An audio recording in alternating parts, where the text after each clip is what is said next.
Hello viewers, welcome to part 3 of James Makes His Own Gin. Thank you very much for sticking with me so far. This is the exciting bit though. I have in this box the finalised bottle design, the finalised label, and in fact this is the finalised box that it will be delivered in. It simply doesn't have the wording on it yet. So let's open this and have a look at some more cardboard. Obviously it has to be protected in transit, but because we're very woke and we're very concerned about the environment, there's no plastic involved in this, just recycled and recyclable cardboard. Are you ready? It looks like that.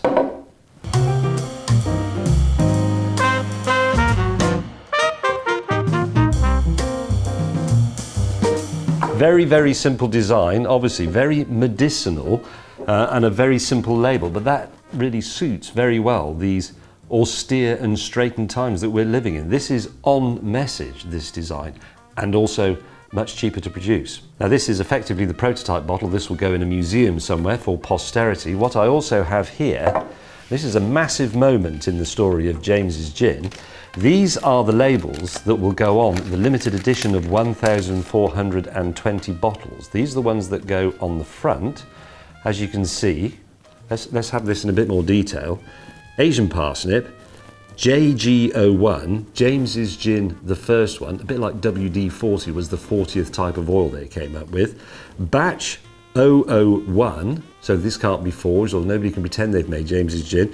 And then there's a little space here for me to write the number out of 1,420 and a little space for me to sign my name to authenticate it. That's what I'm going to do now with this label, which will be the label on the very first bottled bottle of James's Gin. Okay? This is a massive moment. Well, I think it is. Are we all ready? Cameras and everybody else involved in this operation? Yes. Little camera on a stick with no operator. Are you ready? Yes. You're ready, main camera? Yes. You're ready, Lucy Brown's camera? Yes. Here we go then. Sharpie pen, I have a whole packet of these. Other pens are available. They're all going to be signed in the same type of pen, if not the same one. I've got to do 1,420, so it's going to be quite arduous. Okay, bottle number 1 out of 1,420, which will be numbered as 001. So that people can't interfere with it. See, a bit like you used to write checks for people who are very old. Here we go, in my quaking hand, I blame the gin, oh, it's stuck, the pen sticks to the thing, oh God, there you go. That's terrible. No, it's too late. I've done it. This is like signing the back of your debit card or credit card. The space is far too small. No reasonable person ever signs their name in something that big. But I'm gonna have to do it. Are you ready?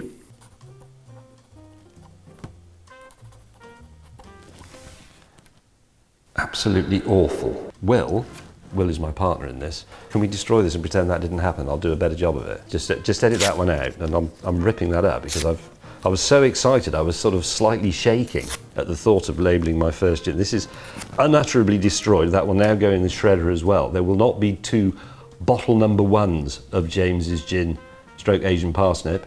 There will only be 1. This label is history toast, done for. In fact, I'm going to burn it in a minute. I'll put it there in a pile. We'll make a very short video of that. Actually, we should do it now so that you know it really is on fire. There's the little bit that says 001.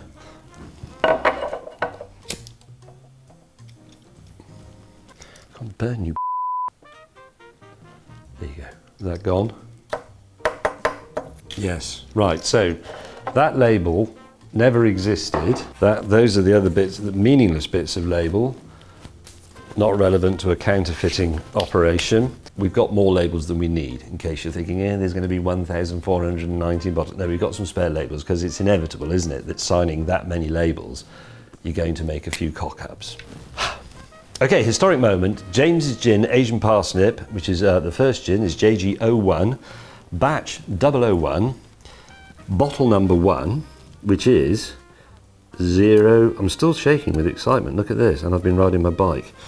001, and I'm now going to sign it in the small space rather casually, and somebody will get this bottle and it will be a collectible item that will probably never be drunk. There you are, I've done it.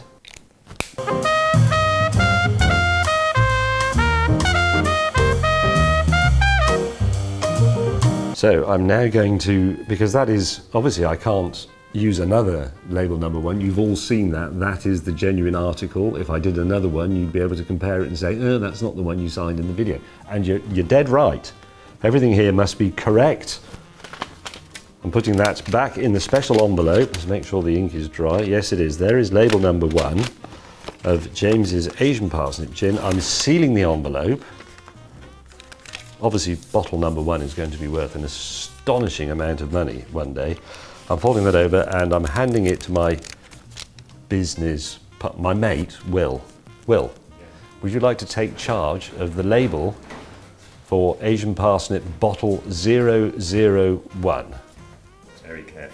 You put it in your little safe thing, you know, in your office where he keeps his porn mags. Thank you very much for, well, indulging me in this little fantasy of mine. It's actually happened. I have produced a gin. I say I've made a video about producing a gin. Hugh and Will and Gus and the other people who work with me have actually done all the important stuff. But nevertheless, there is a gin in the world, the fulfillment of an ancient dream of mine, that has my name on it and is roughly my idea. Asian Parsnip. And it really is Asian Parsnip. This isn't marketing bollocks.